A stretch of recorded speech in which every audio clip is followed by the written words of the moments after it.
안녕하세요. 오늘은 우리가 여행 중에 중요하게 생각하여야 할 배탈과 설사 그리고 구급약에 대해서 말씀드리겠습니다. 태국 여행하시는 분, 아니 태국뿐만 아니라 다른 동남아나 이런 곳에 여행하시는 분들은 항상 배탈을 주의하셔야 됩니다. 설사가 사실 굉장히 빈번하게 발생합니다. 저도 태국 여행하는 동안에 여러 번 설사를 겪었습니다. 태국이 솔직히 말씀드려서 조금은 위생관념이 부족하다고 할 수 있습니다.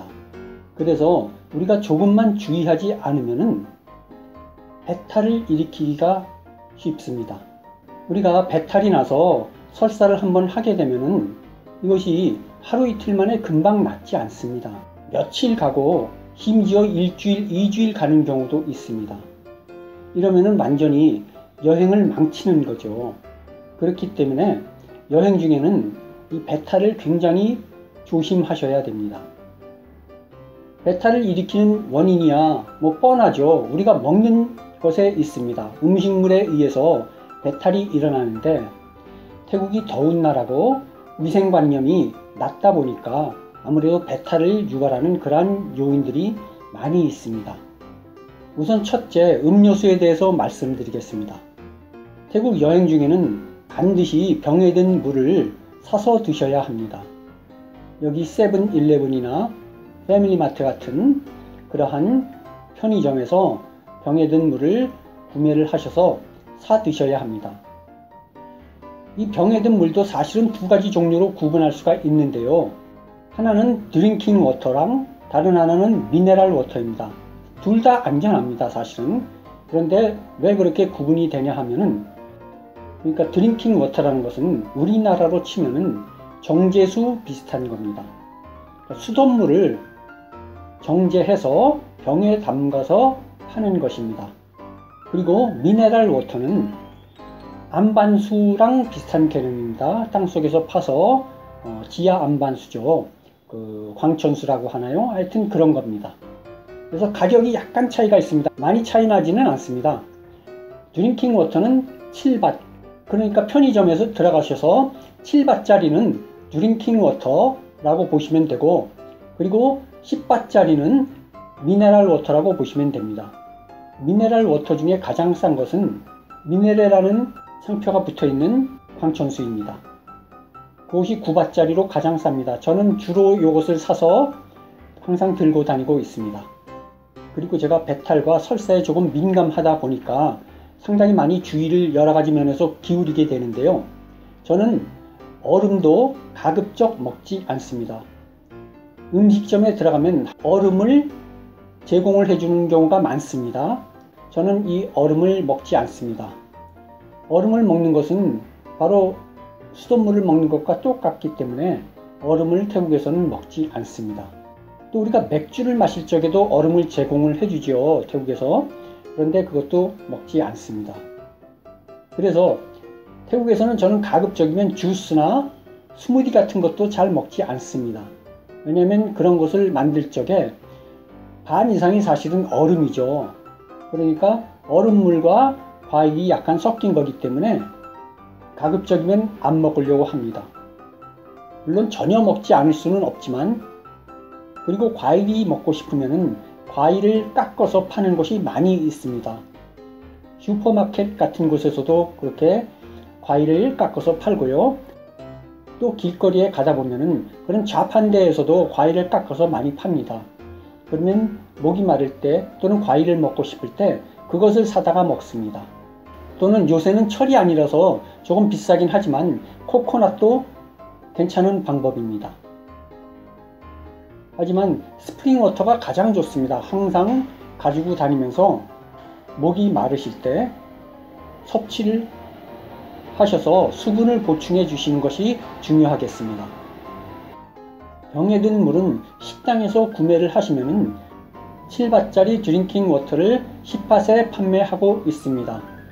드링킹 워터도 안전합니다. 설사와는 관계가 없습니다. 그리고 두 번째로는 음식인데요. 제가 태국에서 음식을 싸게 먹는 방법에 대한 비디오를 한번 제작해서 올렸습니다. 거기서 태국의 푸드코트를 많이 이용한다고 했는데요. 푸드코트가 환경적으로 조금은 더 위생적이고 또 시원하고 해서 값도 저렴하고 푸드코트 음식을 많이 이용한다고 했습니다. 하지만 이 푸드코트 음식도 사실은 우리가 그렇게 안심하고 마구 먹을 수 있는 그러한 음식은 아닙니다. 푸드코트가 겉모습은 굉장히 위생적으로 생겼어도 사실 속을 들여다보면 그렇게 썩 위생에 신경 쓰는 것 같지는 않습니다. 또 사람들이 굉장히 많이 한꺼번에 몰리고 많은 음식물을 처리하다 보니까 위생적으로 열악한 상태에서 요리를 하는 경우가 많이 생길 수가 있습니다. 특히나 사람이 많이 몰리는 시간에는 너무 많이 몰리기 때문에 음식을 대충 요리를 하는 경우가 많이 있습니다. 그래서 덜 익은 요리가 나온다든지 또는 위생적으로 제대로 취급하지 못하는 요리가 나올 수가 있습니다. 제가 이런 말씀을 드리는 이유는 제가 푸드코트 음식을 먹고서도 배탈을 일으킨 경우가 여러 번 있었습니다. 그렇기 때문에 푸드코트 음식이라고 해서 마음 놓고 드시면 안 됩니다. 저는 그래서 가급적이면 푸드코트를 이용하더라도 약간 남들보다 먼저 가든지 아니면 조금 늦게 가든지 해서 너무 많이 사람이 몰리는 시간대는 피하고 있습니다. 그리고 음식을 선택할 때도 요리가 돼서 식은 음식을 고르는 그러한 형태가 아닌 주로 가급적이면 뜨거운 요리를 시켜 먹습니다. 아무래도 즉석에서 볶거나 뜨겁게 한 그러한 음식이 배탈을 덜 유발시키겠죠. 이것은 푸드코트 뿐만 아니라 길거리 음식점에서도 마찬가지입니다. 저는 항상 배탈에 신경을 써서 가급적이면 뜨거운 음식들 위주로 시켜 먹습니다. 그리고 일반적으로 여러분들이 생각하시기에 채소는 배탈을 유발하지 않을 것으로 생각하기가 쉽습니다. 그런데 그렇지가 않습니다. 음식점에서 채소를 항상 깨끗하고 청결하게 그렇게 씻어서 제공하는 것이 아닙니다. 제가 채소 음식을 먹고서도 배탈을 일으킨 적이 있습니다.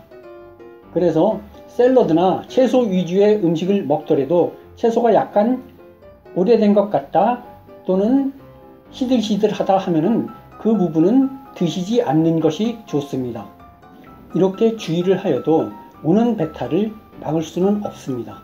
그럼 배탈이 났을 적에 우리가 약을 먹어야 하는데요. 한국에서 구급약으로 사온 배탈에 관한 약들은 사실 잘 듣지가 않습니다. 제가 권해드리고 싶은 방법은 한국에서 설사약을 비상약으로 구매해서 가져오지 마시고 여기 태국에서 약국에 가셔서 설사가 났다고 말하시고 그리고 설사약을 구매해서 비상약으로 가지고 계십시오. 태국에서 설사가 났다고 하면은 태국 약사들은 바로 항생제를 처방해 줍니다.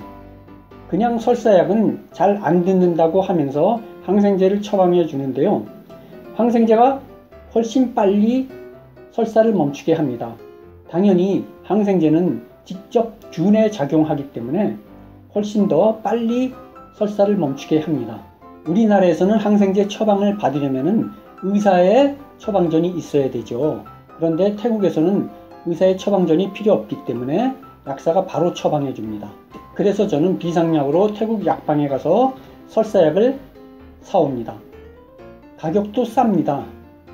제가 요 옆에 보이시죠? 그것이 설사약인데요. 50바트, 49바트입니다. 6알인데요. 하루에 2알씩 아침 저녁으로 식전에 먹습니다. 항생제입니다.